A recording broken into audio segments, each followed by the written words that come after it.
Olá, queridos, a paz do Senhor Jesus. Estou vendo aqui, dando as boas-vindas aqui aos irmãos que estão entrando. Estamos aqui aguardando o nosso momento para o nosso estudo bíblico. É o segundo estudo hoje na carta de Paulo aos Efésios. Ontem nós estudamos a primeira parte, o primeiro bloco do capítulo 1. Hoje nós estaremos estudando o segundo bloco do capítulo 1 de Efésios. Ontem nós falamos aqui com os irmãos que uma expressão que aparece o tempo todo na carta de Paulo aos Efésios é em Cristo, em Cristo, em Cristo. O tempo todo aparece essa expressão em Cristo.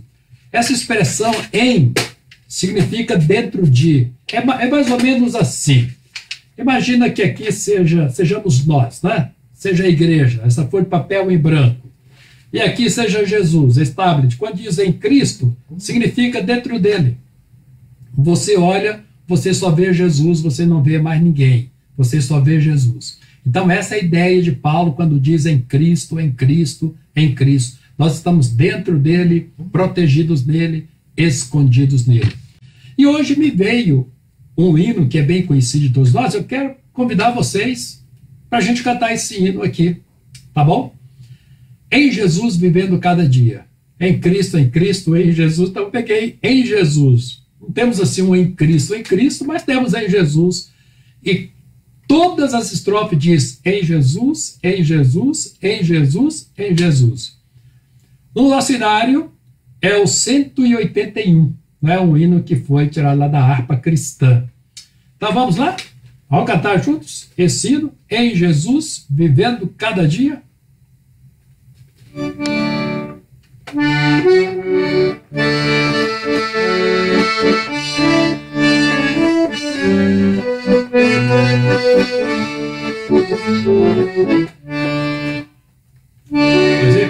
Em Jesus vivendo cada dia, em Jesus eu tenho alegria, em Jesus força e harmonia, em Jesus descubro a paz de Deus, em Jesus horror inabalável, em Jesus nome incomparável, em Jesus por Deus tão adorável, em Jesus eu viverei, em Jesus a graça é infinita, em Jesus a bênção inaudita, em Jesus minha alma é bendita, em Jesus eu tenho salvação, em Jesus não temo mal e a morte, em Jesus estou virado e forte, em Jesus eu perco rumo ao norte, em Jesus eu sempre de vencer. Isso. Sempre em Jesus, um hino muito inspirado. Nós somos cristocêntricos e a nossa vida é cristocêntrica. Muito bem, queridos. Então vamos lá, nosso texto está em Efésios capítulo 1, hoje os versículos 15 a 23. Segundo bloco, segunda parte deste capítulo. Diz assim: por isso também eu tenho ouvido a fé que há entre vós no Senhor Jesus e o amor para com todos os santos. Não cesso de dar graças por vós, fazendo menção de vós das minhas orações, para que o Deus de nosso Senhor Jesus Cristo, Pai da glória, vos conceda espírito de sabedoria e de revelação no pleno conhecimento dele, iluminados os olhos do vosso coração, para saberdes qual a esperança do seu chamamento, qual a riqueza da glória da sua herança nos santos, e qual a suprema grandeza do seu poder para com os que cremos, segundo a eficácia da força do seu poder, o qual exerceu ele em Cristo, ressuscitando dentre os mortos e fazendo sentar à sua direita nos lugares celestiais, acima de todo principado e potestade e poder e domínio, e de todo nome que se possa referir não só no presente século, mas também no vindouro, e pôs todas as coisas debaixo dos pés, e para ser o cabeça sobre todas as coisas, o deu à igreja, o qual é o seu corpo, a plenitude daquele que a tudo enche em todas as coisas. Muito bem, queridos irmãos, depois que nós estudamos aquele texto de ontem, aquelas bênçãos que Deus nos dá, fomos predestinados, fomos eleitos, nós fomos adotados como filhos, e Deus colocou o Espírito Santo, nos deu o Espírito Santo é o penhor dessa herança nossa. Lembrando vocês uma coisa, que quando diz lá que nos deu o Espírito Santo como penhor, como selo, como penhor, como garantia, é bom entender aqui, queridos, que penhor é um valor acima de. Por exemplo, alguém chega lá no banco do gerente e diz assim, olha, eu estou precisando de R$1 milhão. Mas o gerente conhece tudo sobre ele. Ele diz, é fácil, é simples. Você tem aquela fazenda arrumadinha lá, toda documentada, sem problema nenhum. Traga o documento dela, vale 5 milhões, a gente dá 1 milhão, você pega aqui, em 24 horas está na sua conta. Arruma a documentação, em 24 horas o dinheiro está na conta. Mas ele deixou um patrimônio de 5 milhões. Vou pegar um. Então, penhor é isso. É um valor muito maior. Qual é o valor do Espírito Santo? Qual é? Dado em garantia da igreja. Para começar, a igreja não tem preço. Diz que uma alma vale mais do que o mundo inteiro. Mas só para os irmãos terem uma ideia do que representa penhor na nossa economia. Então, penhor é sempre uma coisa que tem um valor muito mais elevado. Então, o Espírito Santo hoje é o penhor, é a garantia, é o selo de Deus na nossa vida. Então, o que Paulo faz, queridos, aqui nessa parte? Paulo cai de joelhos. Paulo cai de joelhos em ações de graças. Não é?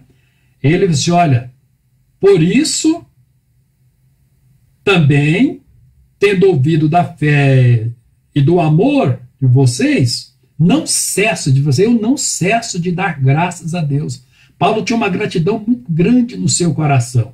Ele tinha um carinho com essa igreja, porque ele esteve lá muito tempo, 2 vezes, ele foi a primeira vez rapidamente, como dissemos aqui ontem, a segunda vez, na terceira viagem missionária, ele ficou quase 3 anos em Éfeso. A primeira vez que Paulo para em um local para o exercício do seu ministério. Então ele criou um vínculo muito forte, um carinho muito grande pelos irmãos lá na cidade de Éfeso. E agora, queridos, quando ele tem essas boas notícias da igreja, ele disse, eu não cesso de agradecer a Deus. Gratidão é uma virtude muito rara hoje, né? Diz que nada passa mais rápido do que uma boa ação. Passa despercebida, a gente esquece. É ingratidão do nosso coração, mas Paulo mostra que a sua gratidão diante de Deus. E, meus queridos, e a gratidão dele aqui também é em razão do crescimento da igreja. A igreja que ele deixou foi uma, a igreja que ele vê notícias hoje, que ele ouve, é uma outra igreja. A igreja que cresceu na fé, a igreja que cresceu no amor, a igreja que cresceu numericamente, esses irmãos desenvolveram. Irmãos, isto é igreja. Igreja saudável. Uma igreja saudável, em vez dela definhar a cada dia, ela cresce, ela se fortalece. Nós estamos falando da igreja como corpo de Cristo, mas também eu estou falando dos membros individualmente, porque eu sou a igreja do Senhor. Você é a igreja. Nós somos a igreja do Senhor. O templo está fechado, mas a igreja está aberta, a igreja está viva. A igreja está ativa, a igreja é dinâmica, a igreja não para. Então nós, como igreja do Senhor, tem que trazer essas características de uma igreja que cresce, de uma igreja que se fortalece, de uma igreja dinâmica. para a glória, para o louvor do nome do nosso Deus. Vocês notaram o que Paulo está dizendo aqui? Eu tenho ouvido falar de quê? Eu tenho ouvido falar da vossa fé e eu tenho ouvido falar do vosso amor. Queridos, olha que dupla, né? A fé e o amor. Olha que dupla formidável. E que são características, essa dupla é característica de uma igreja saudável. Uma igreja que se fortalece na fé, ou seja, o seu crescimento vertical, a sua fé com Deus, a sua intimidade com Deus, a sua intimidade com a palavra do Senhor. Essa igreja, ela, a cada dia, ela é mais forte. Nada faz essa igreja cair de joelhos, a não ser a presença de Deus. Os problemas, as dificuldades não fazem essa igreja cair de joelhos, em razão de uma fé que cresce, que fortalece. Meus irmãos, esta fé é o ideal. Em vez de se arrefecer, de diminuir cada dia, não é o coronavírus que vai fazer essa igreja se curvar na sua fé. Não são os nossos desafios do dia a dia que vão nos fazer curvar. A nossa fé tem que ser mais forte do que os desafios que nós enfrentamos. Porque, afinal de contas, é a nossa intimidade com Deus. É a visão que temos de Deus, do Deus que nós servimos, o Deus que cuida de nós.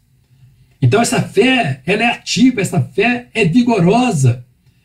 E então é um crescimento vertical, mas diz assim, fé e o amor que tendes uns para com os outros. Então nós temos uma igreja aqui que está firmada tanto dos seus valores verticais, né, diante de Deus, mas também nos seus valores horizontais. Uma igreja que cuida uns dos outros. Uma igreja que está voltada para o seu irmão. Uma igreja que enxerga o seu irmão nas suas virtudes, nos seus defeitos, mas muito mais nas suas virtudes. Aliás, a Bíblia diz que o amor encobre os defeitos. Então, você olha para o seu irmão, você encontra no seu irmão mais qualidades do que defeitos. Defeitos você tem que procurar para achar, porque os seus olhos estão treinados para ver as habilidades, o valor, a importância que cada um tem. Então, essa é a igreja que nós buscamos, essa é a igreja que nós queremos. E Paulo diz, olha, eu me ponho de joelhos diante do Pai, não canso de dar graças. E aí ele vai fazer uma outra confissão, dizendo assim, fazendo menção de vós nas minhas orações. Por quem Paulo está orando aqui, queridos? Paulo não está orando por ele. Embora todos nós precisamos orar por nós mesmos, mas o foco dele aqui é a igreja. O foco dele aqui é o corpo de Cristo. E Paulo não perdeu a visão da igreja. Paulo tem a igreja como seu sonho, como o alvo do seu ministério. E ele aqui está focado nessa igreja. As suas orações não é em favor de si mesmo, mas é em favor do corpo de Cristo. Mesmo porque, queridos, é uma questão óbvia, não é verdade? Se a igreja estiver bem, nós estamos bem. Se a igreja está forte, nós nos sentimos fortes. Se a igreja está motivada, nós sentimos motivados. Se a igreja está vitoriosa, nós sentimos vitoriosos. Se a igreja está rompendo em fé, é um dos corinhos que nós cantamos, nós também sentimos rompendo em fé. Se a igreja cresce a cada dia, nós também crescemos. Se a igreja está ungida, né, seus cânticos são ungidos, suas reuniões são ungidas, nós sentimos atraídos por esses momentos de comunhão. Largamos tudo para estar juntos com os outros, servindo ao Senhor. Então, se a igreja está bem, nós também estamos bem. E você imagina o contrário disso, né? Uma igreja desmotivada, uma igreja entristecida, uma igreja abatida, uma igreja que não perdeu o seu foco, uma igreja que cada dia que passa, você olha, sente o desestímulo, a desmotivação. Ninguém quer fazer parte dela, não é verdade? Então Paulo disse, eu oro, eu oro. A oração dele, o foco dele é a igreja. Porque a igreja somos todos nós. E quando os nossos irmãos estão bem, nós também sentimos abençoados.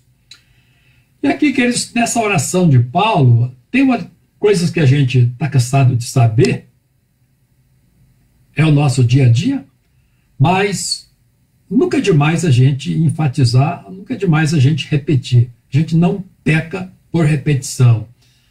A quem ele está orando? Paulo está orando a Deus. Então, aquela regrazinha que todos nós conhecemos, já ouvimos demais dos púlpitos, nossas igrejas, nossos pastores nos ensinaram e continuam nos ensinando. A oração é feita ao Deus Pai, em nome do Deus Filho, e de preferência na unção e no poder do Espírito Santo. Na direção do Espírito Santo, porque ele nos ensina a orar como convém. Às vezes a gente não sabe nem orar, mas ele nos dá inspiração, ele nos dá motivação para orar, ele nos ensina a orar. Então, queridos, oração, por mais intensa que ela seja, por mais dedicação que haja na oração, ela nunca será monótona, repetitiva, vazia, sem graça. Não é. Porque a oração é um derramar de alma diante de Deus. É o gozar, usufruir de um momento na presença do Senhor.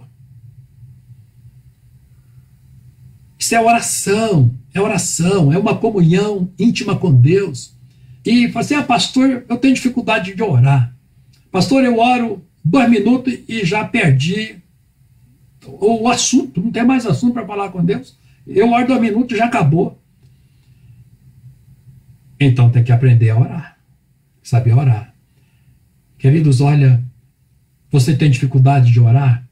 Começa a orar em cima da palavra. Pega o texto da Bíblia, leia o texto da Bíblia. Eu gosto de orar em cima dos Salmos. Eu gosto de orar em cima das cartas de Paulo, nesses ensinamentos, tomando posse dele, fazendo com que aquelas palavras fossem suas. Né?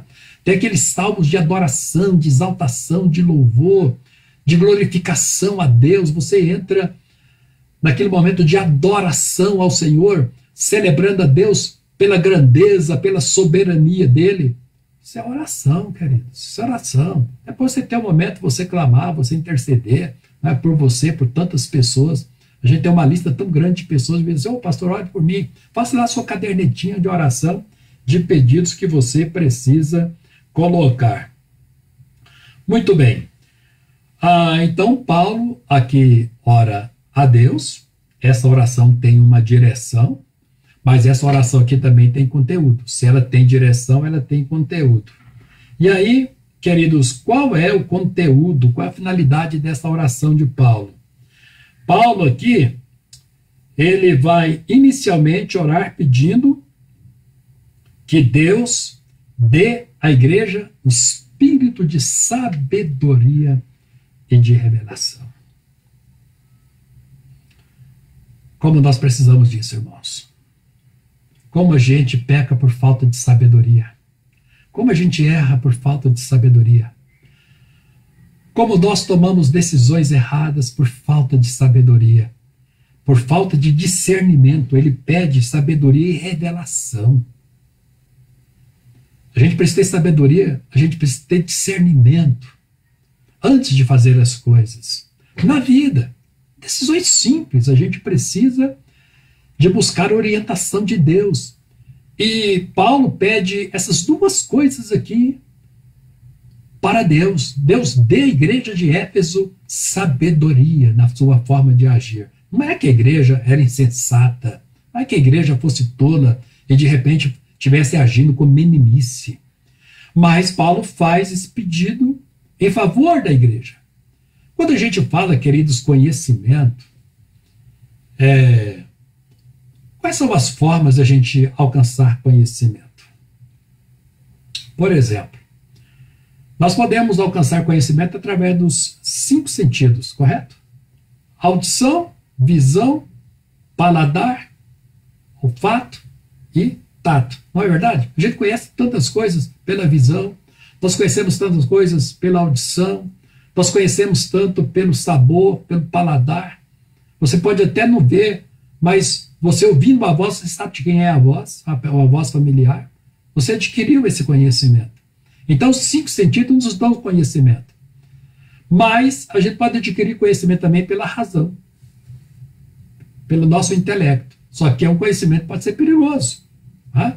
Eu começo a raciocinar demais, de repente eu estou racionalizando, vou querer racionalizar tudo, quase não saiu. Quero racionalizar a minha fé, entender com o meu entendimento, com a minha razão, e aí eu posso chegar a conclusões erradas. Então, essa racionalização dos fatos, ela pode ser perigosa. Tá?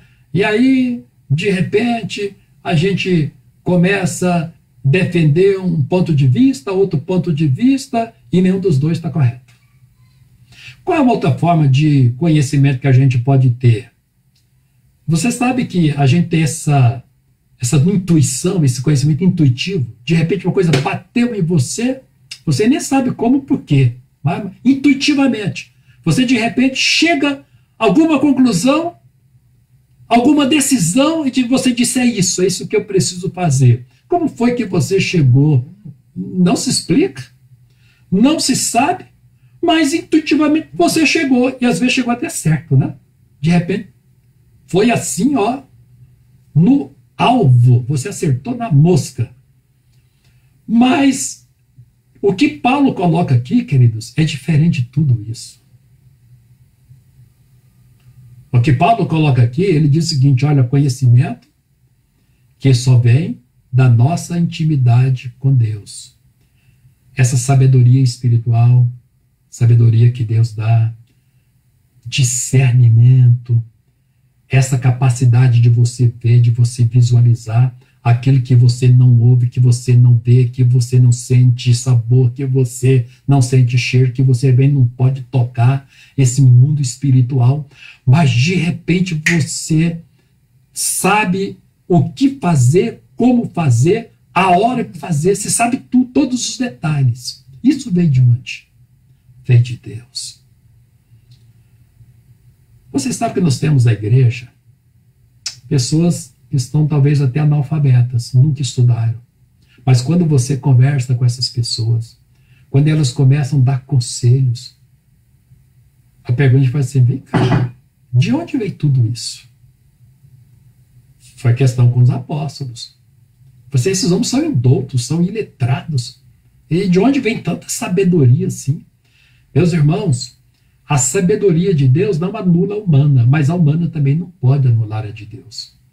E a gente precisa depender mais de Deus na nossa vida, ao conduzir a nossa vida. A gente precisa, nessa intimidade, orar como Paulo orou. Assim, Deus, assim como o Senhor pôde dar à igreja de Éfeso esse espírito de sabedoria e de revelação, estão lá em 1 Coríntios também, não estão?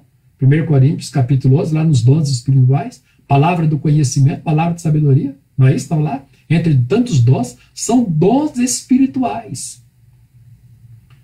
E esses dons espirituais, queridos, fazem toda a diferença na nossa caminhada por este mundo. Então, se a gente buscar mais isso de Deus, nós vamos entender melhor a nossa fé. Nós vamos entender melhor o propósito que Deus tem para a nossa vida. Não é verdade? Não é sair aí pegando as coisas de qualquer maneira. Ah, isso aqui é bênção na minha vida. Aí você corre lá e abraça aquilo, não orou, não buscou orientação de Deus, corre lá e abraça. Aí depois, pastor, achei que fosse bênção na minha vida e foi maldição. Foi maldição para a minha vida. Eu achei que fosse bênção. Faltou sabedoria, faltou discernimento, faltou ouvir a voz de Deus. Então, queridos, olha a oração que Paulo faz aqui em favor da igreja de Éfeso. E aí, Paulo diz o seguinte, olha, vocês precisam entender. Paulo ora para que a igreja tivesse entendimento. Entendimento de quê? Depois que pede sabedoria, que pede discernimento, revelação, Paulo ora para que a igreja pudesse entender. O que a igreja precisaria entender? Efetivamente, o que nós, como homens de Deus e como mulheres de Deus, precisamos entender. Eu estou no versículo 17. No versículo 17. O que nós precisamos entender? Aí ele vai dizer o seguinte, né? De repente precisa entender, conhecer mais esse Deus, conhecimento de Deus. Conhecimento de Deus, querido, se a gente quiser conhecer Deus, é a Bíblia, tá?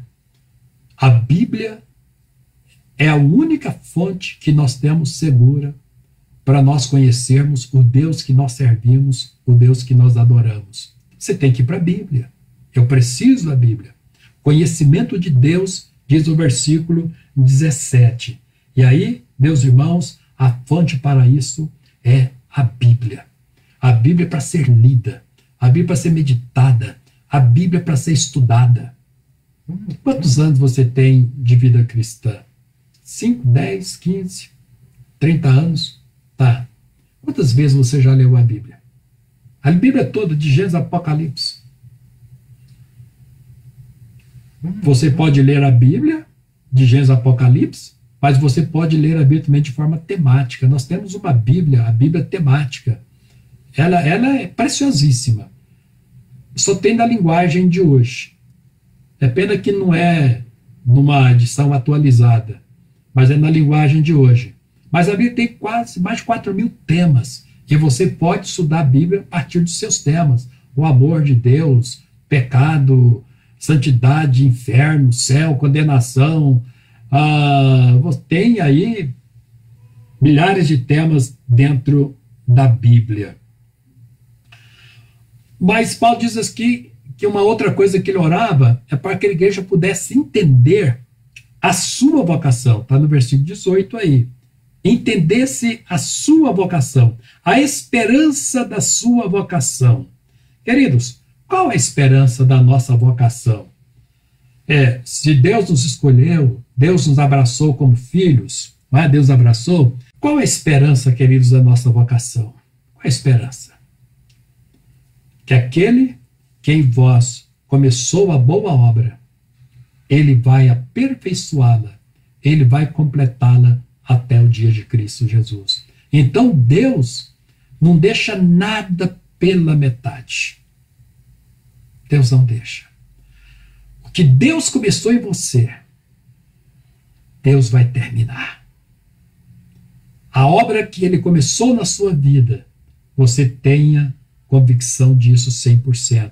Deus vai completar, Ele não deixa nada pela metade. Os planos, os propósitos do Senhor não são jogados fora. Tudo que Deus começou, Deus terminou.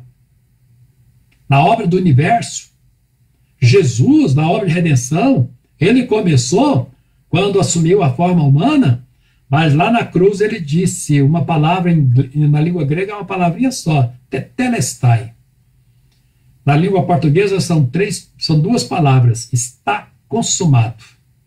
Terminou, Jesus terminou a obra de redenção, de resgate, de remissão do homem. Jesus terminou.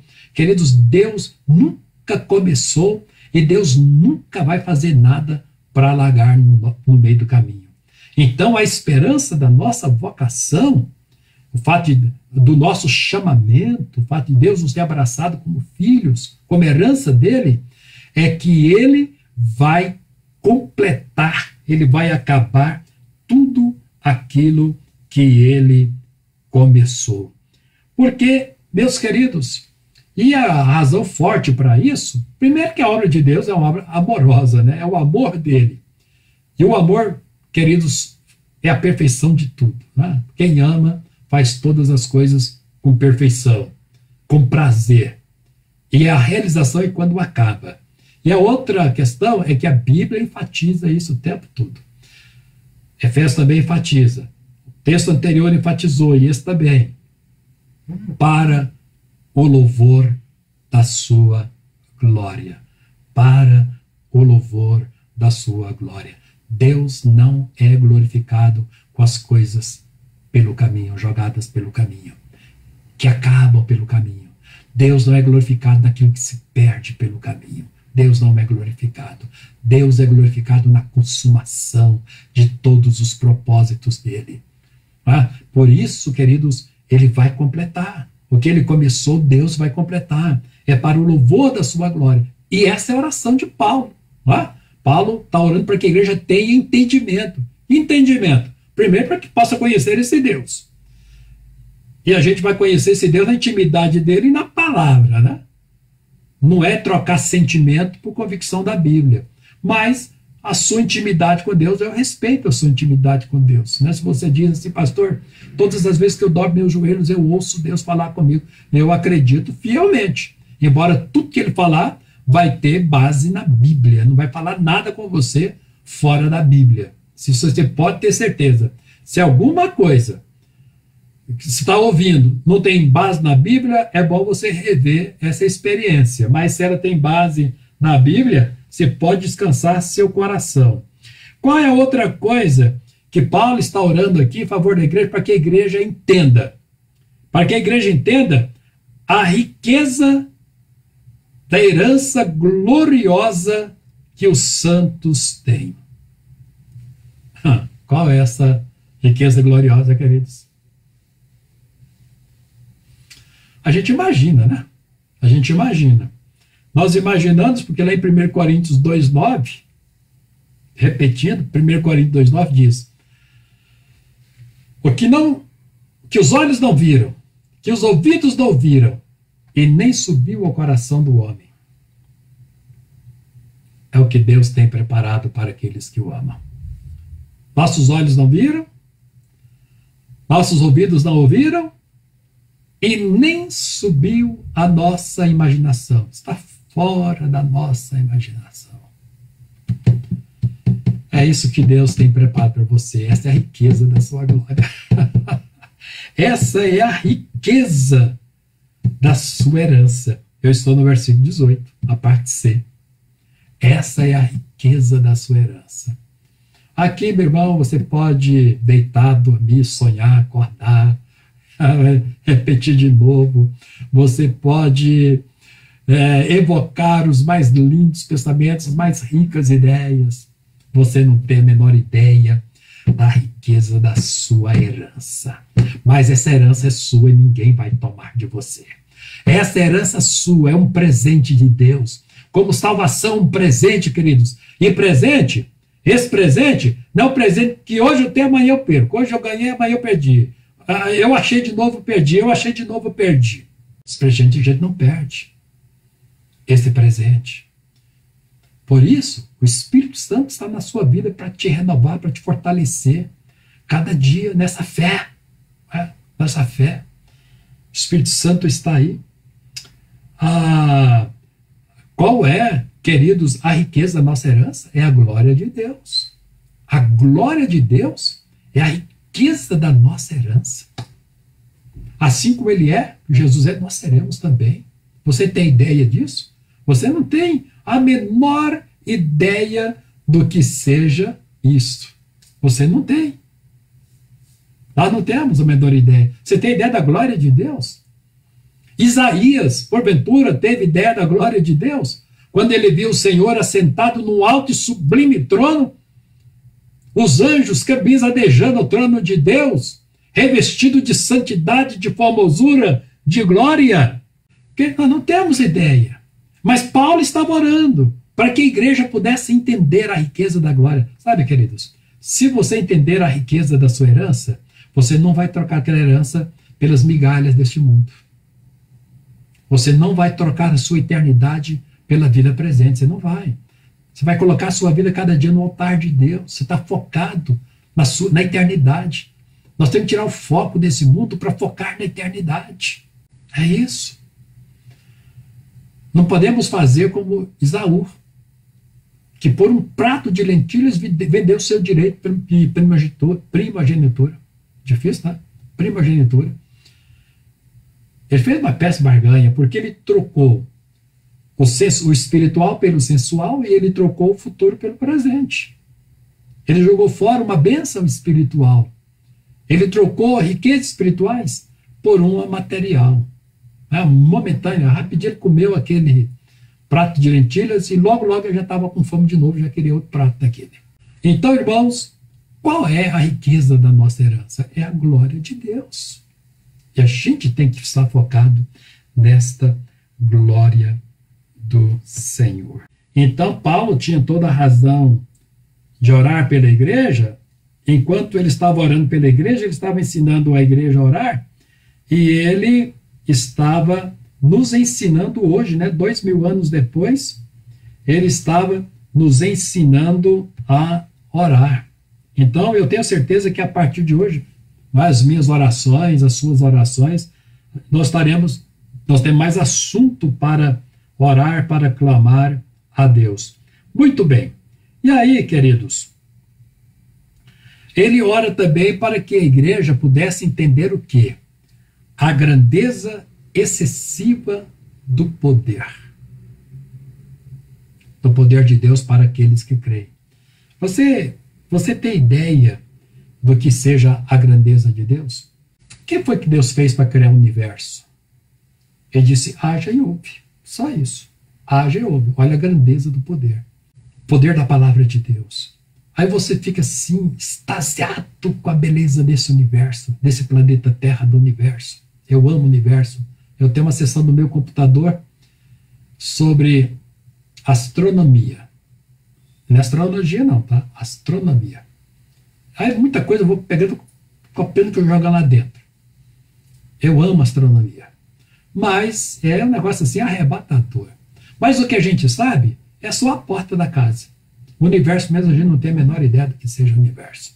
Nem o Hubble, com seus raios infravermelhos, pôde entender o que é o universo. Só o terreiro, só a porta só o quintal da casa. Nada mais do que isso. Mas toda essa vastidão e o que sobra mais no espaço, no universo é espaço, mas tudo isso aí, queridos, foi o poder criador de Deus. Aí Paulo vai fazer uma ilustração para a gente entender a grandeza do poder de Deus. Aí Paulo vai ilustrar aqui da seguinte forma. Ele vai ilustrar quando Jesus ressuscitou dos mortos, venceu o inimigo mais poderoso que nós temos, que é a morte, e fez com que Jesus se assentasse acima de todos os poderes existentes, principados, potestades, força, principado, poder, forças, domínio, sobre tudo que existe. Jesus está acima de tudo. Esse é o poder de Deus. Além de tirar Jesus lá da sepultura, Deus o colocou acima de tudo e de todos. Então Jesus é o Senhor.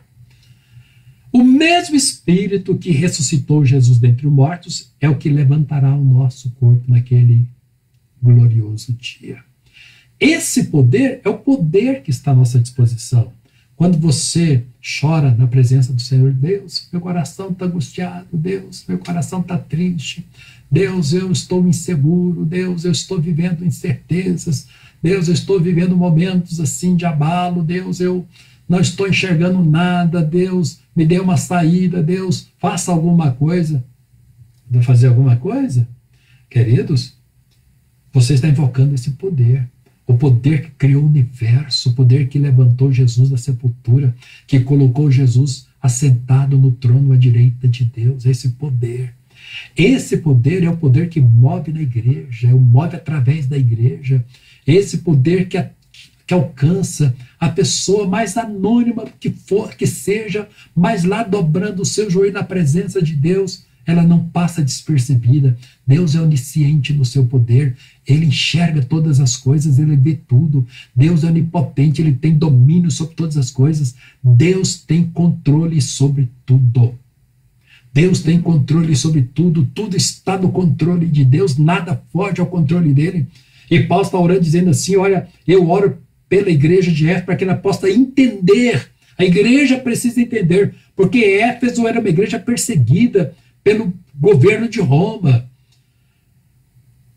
pelo ódio dos judeus, que achavam que era um escândalo trocar Moisés por Jesus. E aqueles judeus, eles tinham uma facilidade muito grande de alvoroçar a cidade, de fazer um movimento contra a igreja. Aqueles judeus, movidos por inveja, eles exerciam uma perseguição muito grande contra a igreja. E Paulo disse, olha, vocês que sofrem essa perseguição de Roma, implacável, feroz, desumana, maligna, vocês precisam conhecer o poder de Deus. E aí tem aquele hino que a gente canta, né? Descansando nos eternos braços do meu Deus. Descansando no poder de Deus. Descanse no poder de Deus. Mas para você conhecer, descansar, você precisa conhecer. Mas Paulo orava. Então você ora, Deus, eu preciso conhecer um pouco mais do teu poder. Eu preciso, até para descansar nesse poder. Porque é Ele que cuida de você. Então quem fez o universo, cuida do universo, preside o universo, pode muito bem cuidar de você. E aí, queridos, já caminhando para o final do nosso estudo, já finalizando a nossa palavra de hoje,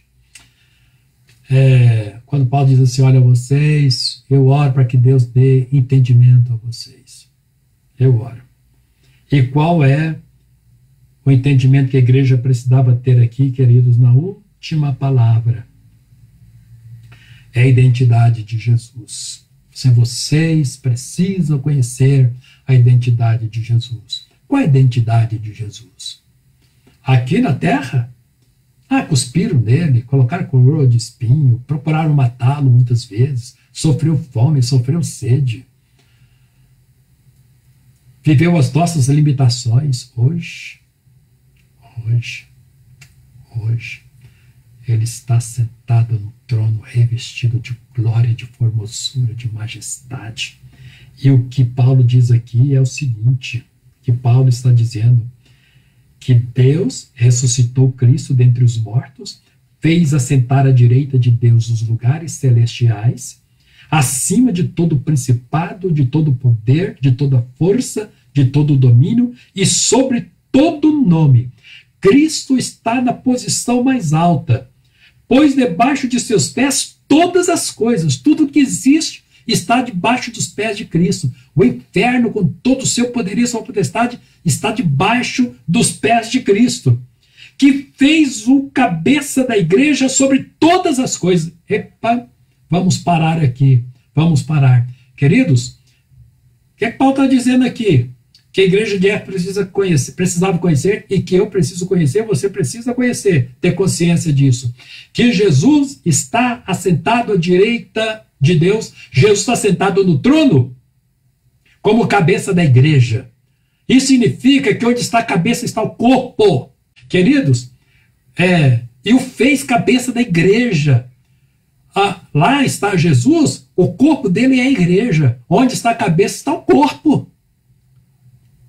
Então, esse domínio que Jesus tem é o domínio com a igreja. É o domínio da igreja. Jesus fez todas essas conquistas em nome da igreja, por amor à igreja. Ele é o cabeça. É isso que Paulo está dizendo aqui, não é? Que o fez cabeça da igreja sobre todas as coisas. Qual é a vocação da igreja? É reinar com Jesus na eternidade. Qual a sua vocação na eternidade? Reinar com Jesus. Qual é a vocação nossa? Reinar com Jesus. Meus irmãos, olha o prazer que Jesus tem de saber assim, eu vou reinar, mas eu vou reinar com a igreja. Todos os poderes estão submissos a ele, estão debaixo dos pés dele. Todos. Se estão debaixo dos pés dele, queridos, qual é o corpo de Jesus? Jesus é o cabeça da igreja, o corpo é a igreja. Todos esses poderes, essas forças da maldade, esse mundo espiritual tenebroso, está debaixo da igreja. E aí vem a palavra final para a gente encerrar. que é o seu corpo. Não é? Versículo 23, que é o seu corpo. E aí, a última palavra é que a plenitude daquele que cumpre tudo em todos. Vou terminar com essa expressão. Jesus é a plenitude do que cumpre tudo em todos. Eu ouvi uma vez um poema, T. Brown. T. Brown é um poeta inglês. É interessante esse poema. Ele é intitulado Indwelling. Indwelling é aquele que mora em algum lugar. Para traduzir, podia traduzir moradia, mas a melhor forma de traduzir Indwelling é aquele que mora, que habita em algum lugar. Esse é o título do poema. É interessante o que o T. Brown fez, porque é o seguinte, ele fez esse poema inspirado na concha lá do mar, que você sai catando lá na praia. Então, a ideia desse poema é o seguinte, que Deus está nos vendo como conchas. Aí Deus está procurando as suas conchas no vasto oceano. E ele vê uma concha vazia, aquela que a ostra já morreu, né? A ostra não está mais lá, a ostra não está mais. Então ele vê a concha vazia e diz o seguinte, essa está viva. Está vazia? Eu vou habitar nela. Eu vou morar. Aí Deus faz a morada e enche com a sua plenitude, ele habita aquela concha vazia. Mas aí ele vê uma outra que está cheia. Ele disse, não me interessa, essa está cheia. Está cheia de si mesmo. E é tão pequenininha que só cabe ela. Não me interessa, só cabe ela. Vou procurar no vasto oceano conchas que sejam vazias. Então, o T. Brown, ele nos compara a essas conchas. Tem muitas que estão cheias. Então ele diz, não me interesso por aquelas que estão cheias. Eu me interesso por conchas vazias, porque eu quero encher essas conchas com a plenitude do meu poder, a plenitude da minha glória. Quem é você? Quem é a igreja? Entendeu? Entendeu o que é a igreja?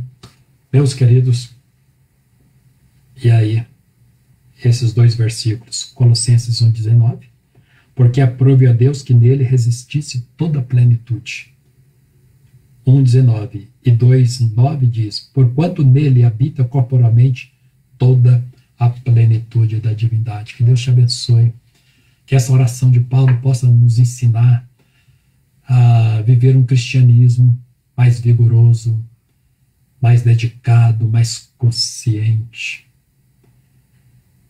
para a glória, porque tudo é para a glória e para o louvor do nome do Senhor.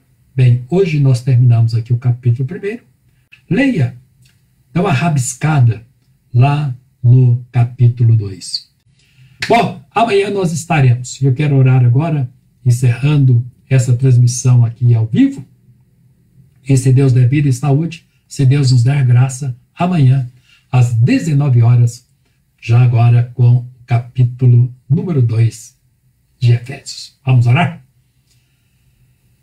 Pai, nós te louvamos pelas nossas riquezas em Cristo Jesus. Nós te glorificamos, ó Deus, porque tudo é obra do Espírito Santo na nossa vida. Espírito de Deus, seja bem-vindo. Nos esvaziamos de nós mesmos, dos nossos conceitos, dos nossos preconceitos, nos esvaziamos, ó Deus, dos nossos anseios, para que o Senhor possa habitar na plenitude os nossos corações. E, ó Deus, a nossa vida seja para a glória, para o louvor do teu nome. Nós te glorificamos por esta carta, nós te louvamos por esta mensagem. E quero de uma forma muito especial, Pai, te louvar pela vida dos meus irmãos, das minhas irmãs que estão aqui conectados, juntos, neste momento de estudo da tua palavra. Abra os nossos olhos, abra o nosso entendimento.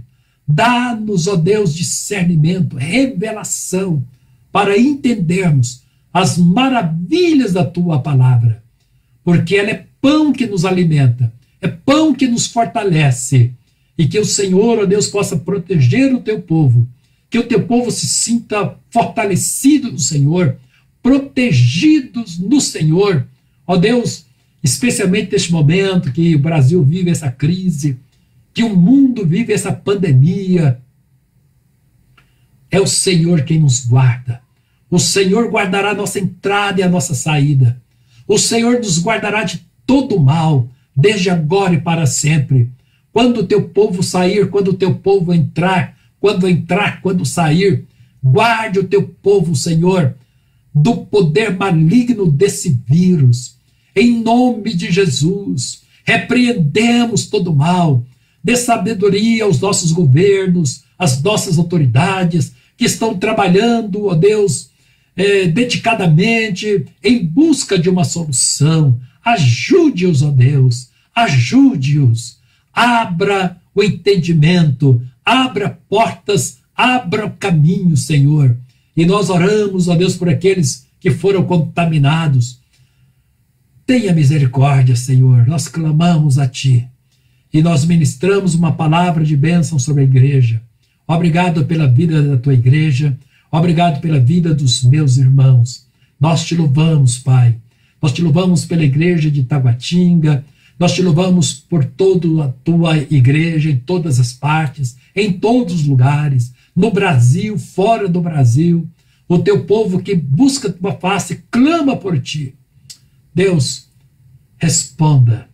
Oramos como Paulo, nos dê discernimento, nos dê sabedoria e nos dê entendimento, para que possamos entender todas as verdades do Senhor. É a nossa oração, em nome de Jesus, para o louvor da Tua glória. Acabamos. Vamos ficar por aqui. Mas foi muito bom estar com vocês nesse momento de reflexão. Que Deus te abençoe, Deus abençoe a sua noite, Deus abençoe o seu dia de amanhã. Um grande abraço, em nome do Senhor Jesus.